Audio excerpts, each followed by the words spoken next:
Hey, what's up, guys? Welcome back to Guys at Magic. This is Hunter and Shane again. Say hello, Shane. Hello, how's it going? What's everyone up to? Back at it again. Happy February. I said that in the last video, but now it's actually February 1st, 2022. And we are right in the thick of it. Spoiler season. We got a lot of cool spoilers today. There's a couple that I like in here. So let's just jump right into it. This is a flip saga because, of course, it is. That's like the theme of the deck, isn't it? So this is Inventive Iteration. Inventive Iteration is 3 and a blue for an enchantment saga. Its first lore counter, it enters with return up to 1 target creature or planeswalker to its owner's hand. The second ability, return an artifact card from your graveyard to your hand. If you can't, draw a card. Third ability, exile this saga, then return it to the battlefield transformed under your control. When it's transformed, it turns into Living Inspiration. Living Inspiration is a 3/3 enchantment creature Moonfolk. It's got flying and states whenever you cast a spell, your opponents can't cast spells with the same mana value as that spell until your next turn. What do you think, man?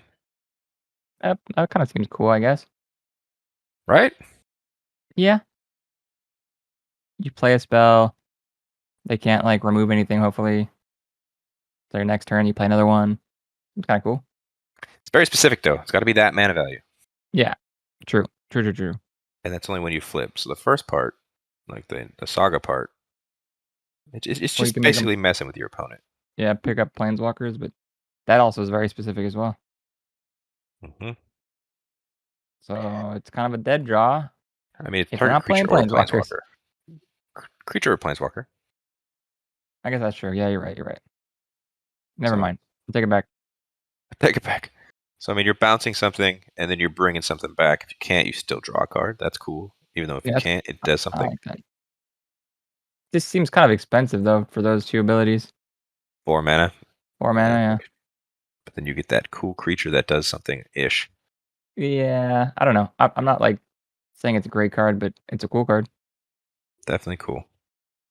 Just another one of those flip sagas. I wonder if we're going to be done with them, because this is the only one of today's spoilers. So maybe we'll see. All right, next up we have the blue Invoke. This is Invoke Gale. Invoke Gale is 1 and 4 blue for a sorcery. It just says gain control of target artifact or creature. Untap it. See, now I kind of like this way more than the other ones. This is just strong removal. You're just taking something? Yeah, I guess it's not removal, sorry, but like, yeah. I'm also just thinking from a point of view of EDH.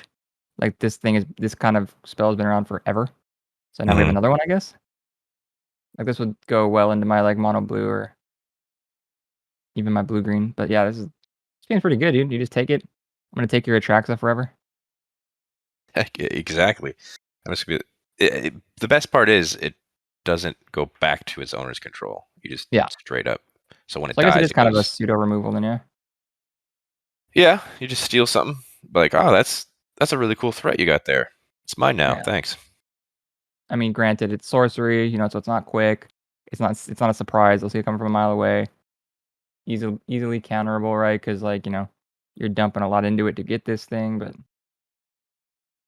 still seems like a cool card. And if you could somehow make this free, like if there's cards that say like, you know, play your next spell for free or whatever, or like, then this card is just ridiculous. Yeah, or you can try and duplicate it. Copy this spell. Exactly. To take over 2 things. No. We'll see if it sees play though. Those 4 blue pips. All the pips, they scare me on the invoke cards. Yeah, standard, it's kind of scary. All right, next up we got another sorcery. This is called Soul Transfer. Soul Transfer is 1 and 2 black. For a sorcery, it says choose 1. If you control both an artifact and an enchantment while casting this spell, you may choose both. You can exile target creature or planeswalker, or return target creature or planeswalker from your graveyard to your hand. Interesting stipulation. Here's the thing. We already have mono black control which uses treasures, aka artifact, Right. and Meat Hook Massacre, which is an enchantment. I guess that's true. Yeah. This That's pretty fits good. very nicely in that. Yeah, that's actually disgusting. This is like, this is probably your better removal. Maybe you would take out Infernal Grasp. I know Infernal Grasp is 2 mana and this is 3. However, this is an exile where the 2 mana you're destroying something. Like You're probably also getting a 2-for-1. Yeah, this card gets around the indestructible. I could see it. Seems pretty good. Pretty spicy. Pretty spicy. Yeah. Big fan of this card. I think it sees play. I would say it does as well. Next up, we have the black legendary land. This is Takenuma Abandoned Mire.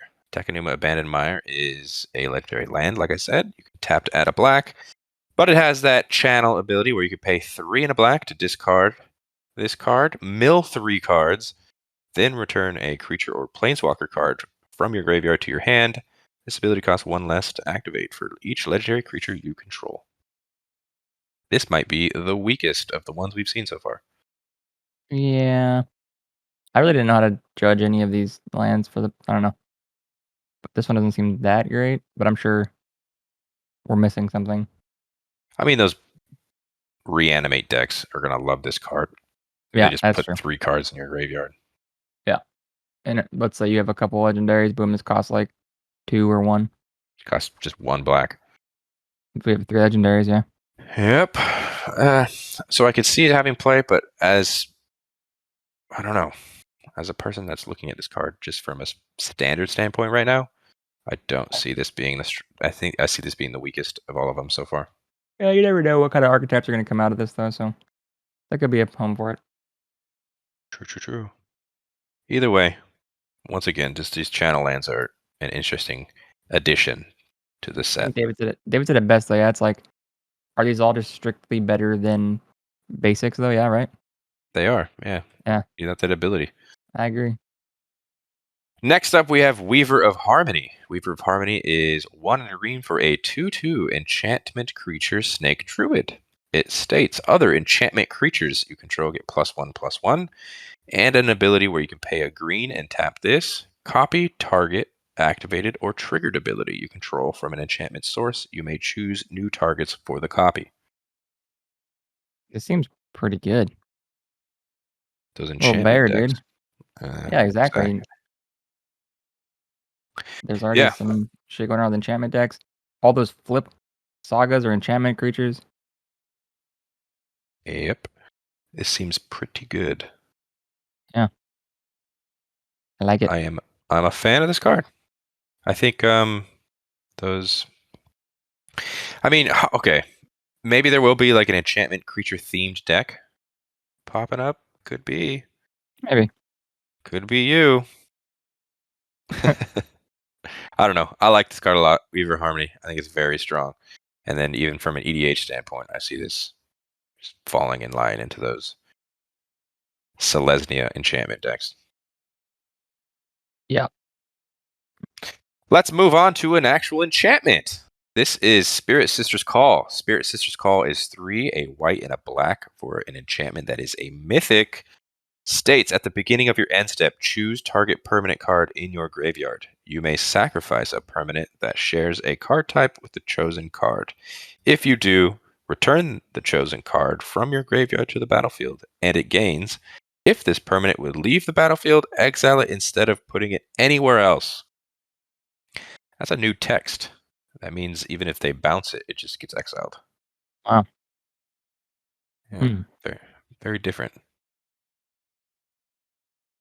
Yeah, Instead I mean, that of seems putting it anywhere else. It seems really expensive, though, man. 5 mana. 5 mana. You just choose a target permanent card from graveyard. Yeah. I'm kind of getting. I know those are like snakes, but don't those kind of almost look like Nicol Bolas's horns? It's kind of weird. In that shape? Yeah, a little bit. Yeah, just that shape, yeah. I think they're dragons, though. Yeah, they're like dragons or snakes or something. I don't know. It's not him, obviously. I'm just saying they kind of resemble that shape. Yeah, I see it. I see it in the art. Maybe that's hidden messages, man. Ooh. Also, Ooh. who's down there in the bottom, dude? Is that like a little Gabo, dude? Don't know. I don't know, man. So what do you think of this card overall? You think it sees play? I don't know. I never know how to judge these like more expensive cards because like sure we could play this in EDH, but like are they gonna be played in standard? Not a clue. I feel like it's kind of heavy for standard. Well, think about this. 5 mana, yeah? Let's say you choose a permanent in your graveyard, and then you Yeah. have to sack a permanent with that card type. So let's say they're both creatures. A bigger creature's dead. Yeah. You get rid of a little creature. The big creature comes back. Pretty cool. Yeah, I guess you're right. It's weird too that like that new line of text really resembles like a arena. Like something could be only arena because it's like and they have to always realize that this card has that text. You know what I mean? If the permanent would leave? Yeah. Exile instead of putting If anywhere this else. permanent would leave, yeah. So it's like you have to remember that the one you're bringing back has that specific text to it. Right. So it's Yeah, just I gonna be don't one more thing to remember. know. No, that's exiled. I know I overloaded my Rift, Yeah. but it's gone now. Exactly. Moving on, we have another March. This is March of the Wretched Sorrow. March of the Wretched Sorrow is X and a black for an instant that says, as an additional cost to cast this spell, you may exile any number of black cards from your hand. This spell costs 2 less to cast for each card exiled this way. It says, March of Wretched Sorrow deals X damage to target creature or planeswalker, and you gain X life. Interesting. Seems like a pretty good removal spell, Yeah. especially in limited. This for some reason I feel like it should be like instead of one black pip, it should be the fucking black or white pip because it does like something that they both want to do. You know? Yeah, I guess this is the gain life part. Yeah. It is weird, black gaining life, but yeah, you're actually now thinking about it, that's super weird. Yeah. Black life gain, I love it. Oh, I don't know. I think mean, this is it's a good very card good. though. Yeah. Yeah, you need to do that much damage, you pay that much, or just get rid of one card. Say you're trying to get rid of a bear, you do 2 damage, put 2 mana in this, or just get rid of one black card from your hand. Yeah. Seems pretty And good. instant you speed gain too. life, right? Yeah. Mm-hmm. I think this might see play. I think so. Maybe We'll it's a see. toss. Like, I don't know. It's a lot of Well, removal, but it's good. once again, we will see. All right. Next up, we have Light-Paws, Emperor's Voice. Light-Paws, Emperor's Voice is 1 and a white for a 2/2. Legendary creature, Fox Advisor. It has, whenever an aura enters the battlefield under your control, if you cast it, you may search your library for an aura card with mana value less than or equal to that aura, and with a different name than each aura you control. Put that card onto the battlefield attached to Light-Paws, Emperor's Voice, then shuffle. That's pretty sick. Seems like a really That's a cool bear with the card, huh? upside, dude. Yes, sir. That's 9 tails, dog. That's 9 tails. 9 tails, dude. I love it. This seems really good. I think so. Aura decks, they're going to be big. I agree. Well, maybe not like big, but And then we're also going to be talking about this in our Commander Grade video. Very excited about that. mono white auras, dude. Mono white auras. We'll see. Is it a thing? Is it feasible? Time will tell. Maybe. All right, next up we have a really cool card. This is Cloudsteel Kirin. Cloudsteel Kirin is 2 and a white for a 3/2 artifact creature equipment Kirin. It has flying. It also has equipped creature has flying, and you can't lose the game, and your opponents can't win the game. It's got reconfigure of 5. Dumb. Why? Because I feel like they had to, because they wanted to put that text on the card, right? So they couldn't make it too big, and they had to make it like I want this card to cost 2, but not have that text. You don't want that I to don't have know. that text. Yeah, because like just I don't know. That text is so like gimmicky, People, I guess is the word. well, I people don't know. say this is Platinum Angel, right? Okay. They're saying they turned Platinum Angel into body armor. I mean, it's cool. It's like a Yep. Power Ranger Pegasus. Go Power Rangers. Yeah, I Yeah. think it's I think this is gonna see play. 3 mana for a 3/2 Reconfigure flyer. 5, dude. That's a Already hefty really good. reconfigure fee, dude. I mean, sure, but 3 mana for a 3/2 flyer, not Yeah, that's true. bad. That's true. I guess you can just always keep it at that. Yeah, and then late game attach this to something else. I Okay, think you're it's selling me. cool. Okay, you're selling me. Okay. Yeah, you got it, dude. Get something else flying. Go overhead. White Weenie is going to see steel. This is going to see play. It's going to see steel. White Weenie, this is Cloudsteel. cool, dude. Yeah. Okay. And our final card we're going to be talking about today is another vehicle. This is Reckoner Bankbuster. Reckoner Bankbuster is 2 generic mana for a 4/4 artifact vehicle. It enters the battlefield with 3 charge counters on it. You can pay 2 and tap it to remove a charge counter from Reckoner Bankbuster to draw a card. Then, if there are no charge counters left on it, create a treasure token and a 1/1 colorless pilot creature token with this creature crews vehicles as though its power were 2 greater. It's got a crew of 3. It That's super dope. seems like a very good vehicle. That seems super dope, dude. 2 mana for a 4/4. And then it has card draw. Then after the card draw, it gives you a token and a creature that makes vehicles easier to crew.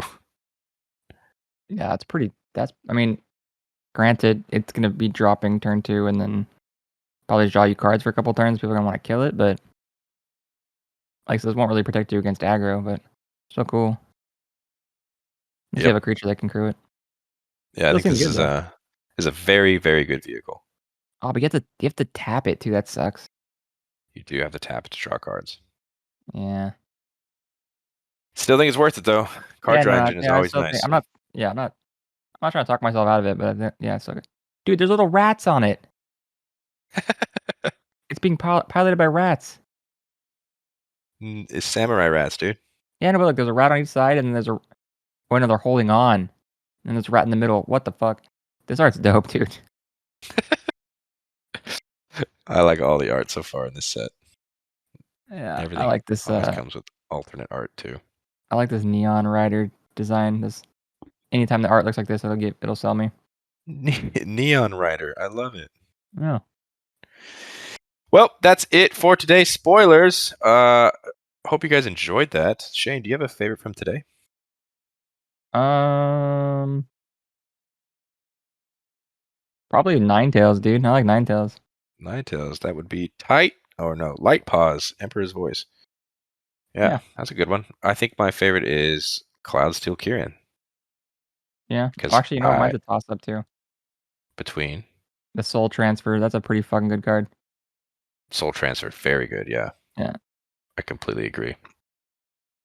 Well, for those listening and watching, don't forget to hit that like button. Subscribe to the channel if you haven't already for more future content.